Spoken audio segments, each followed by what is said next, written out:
वक्त होगा शाम के 6:04 का और इतिहास बनते देखेगी पूरी दुनिया जब चंद्रयान 3 की चांद के साउथ पोल पर सॉफ्ट लैंडिंग होगी। आज की बिग न्यूज ये है कि चंद्रयान 3 का लैंडर मॉड्यूल डीबूस्टिंग यानी धीमा करने की प्रक्रिया से गुजरते हुए चंद्रमा के और करीब पहुंच गया है। मॉड्यूल चांद की सतह से महज 25 किलोमीटर की दूरी पर है और फिलहाल ये चांद के चक्कर लगा रहा है। काफ़ी उत्सुक है क्योंकि फाइनल डीबूस्टिंग हो गई है चंद्रयान 3 की और अब बस कुछ ही दिनों की बात है जिसमें हम उम्मीद कर रहे हैं, पूरी उम्मीद कर रहे हैं और विश्वास कर रहे हैं कि चंद्रयान 3 जो है वो चंद्रमा की सतह पर सॉफ्ट लैंडिंग करेगा। ये जो आखिरी 2 से 3 दिन 4 दिन है ये बहुत ही अहम दिन है क्योंकि इसी समय के दौरान अभी तक जो क्राफ्टर की स्पीड जब वो चंद्रमा के चक्कर काट रहा था 6000 किलोमीटर प्रति घंटा थी, उसको धीरे धीरे कम करते हुए 0 तक लाया जाएगा। लैंडिंग साइट पर अभी अंधेरा है। आसान शब्दों में समझ लीजिए कि अभी चांद पर रात है और 23 अगस्त को सूरज निकलेगा और फिर रचा जाएगा इतिहास। दिन की रोशनी में ही चांद की सतह पर सॉफ्ट लैंडिंग की कोशिश होगी ताकि रोवर के लिए रिसर्च में कोई मुश्किल न आए और चांद की सतह की बेहतर तस्वीरें इसरो को मिल सकें। चंद्रयान चांद की सतह से महज 25 किलोमीटर की दूरी पर है, लेकिन बताया ये जा रहा है कि चंद्रयान को चांद पे कदम रखने के लिए अभी भी 2 दिन का इंतजार करना पड़ेगा और इसके पीछे वजह ये बताई जा रही है कि चंद्रयान चांद पर अपने कदम तब रखेगा जब वहां पर दिन का उजाला होगा।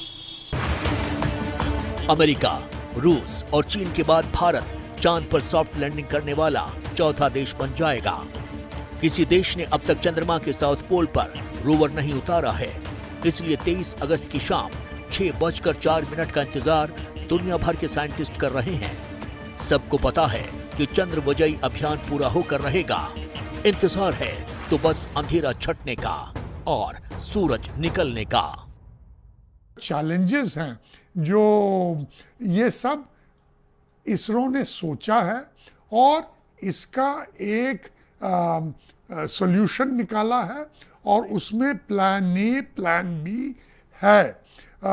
सच पूछिए तो हर चीज़ के लिए एक प्लान ए प्लान बी है। कुछ अगर खामियां आती हैं, खाली स्पीड की ही नहीं, वेलोसिटी की ही नहीं, और भी खामियां आ सकती हैं, उसके लिए अलग रिजर्व में रिडंडेंसी फैक्टर है। मैंने ये भी सुना है कि अगर एक टांग भी टूट जाए लैंडर का फिर भी ये लैंड कर सकता है। तो आप समझ ही सकते हैं ये सोच समझ के किया गया है। यहाँ कुछ बुनियादी बातें आपके लिए जानना जरूरी है जिनका सीधा कनेक्शन चंद्रयान की सॉफ्ट लैंडिंग से है। दरअसल चांद पर एक रात पृथ्वी के 14 दिन के बराबर होता है। इसका मतलब है कि 23 अगस्त को सॉफ्ट लैंडिंग के बाद रोवर को 14 दिन तक उजाले में काम करने का वक्त मिलेगा। चंद्रयान को दिन में काम करने के लिए जरूरी ऊर्जा भी सहज मिल जाएगी। चंद्रयान मिशन की सफलता के लिए एक बहुत ही अहम मुद्दा है और वो मुद्दा ये है कि जिस वक्त चंद्रयान चांद पर पहुंचता है उस वक्त दिन है या रात। हम आपको एक और बात बताते चलें कि चंद्रमा पे एक दिन धरती के 14 दिन के बराबर होता है और रात का तापमान 0 से 180 डिग्री नीचे तक चला जाता है। इसलिए चंद्रयान की सफलता के लिए वहां पर दिन का होना बहुत ही जरूरी है और बताया ये जा रहा है कि चंद्रयान मिशन की पूरी अवधि एक चंद्र दिन यानी कि धरती पे होने वाले 14 दिनों के बराबर होगी। अब आपके मन में सवाल आ रहा होगा कि चंद्रयान 3 की लैंडिंग में बड़ी बाधाएं कौन सी हैं? पहली चुनौती है वर्टिकल वेलोसिटी को सही से कंट्रोल करना ताकि लैंडर किसी दुर्घटना का शिकार न हो। चंद्रमा की सतह पर बोल्डर और क्रेटर यानी गड्ढे होने की वजह से लैंडर के लिए उतरना मुश्किल हो सकता है।